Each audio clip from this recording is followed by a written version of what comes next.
It's important to know the difference between evacuation zones and flood zones. Evacuation zones are used to determine the extent of coastal storm surge and evacuations before a storm event. So evacuation zones are for emergency purposes, as where flood zones are used to determine flood risk and flood insurance rates and some building requirements. So it's important to know both now, before any type of hurricane or emergency situation. However, if a hurricane is approaching, you need to know your evacuation zone. Okay, ahead of rainy season, we can all do something ourselves.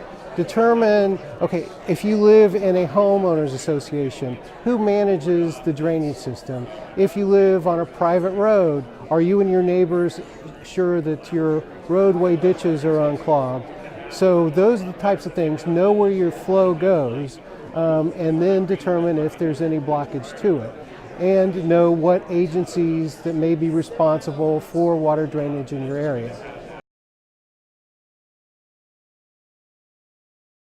The most important thing with operations is to try to keep the swells open.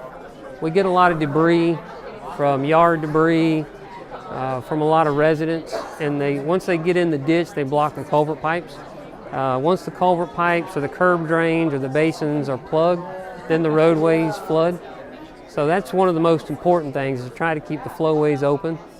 A lot of residents, they will, if they see debris in a pipe, if they can remove that debris so that the water can move, it helps us a lot.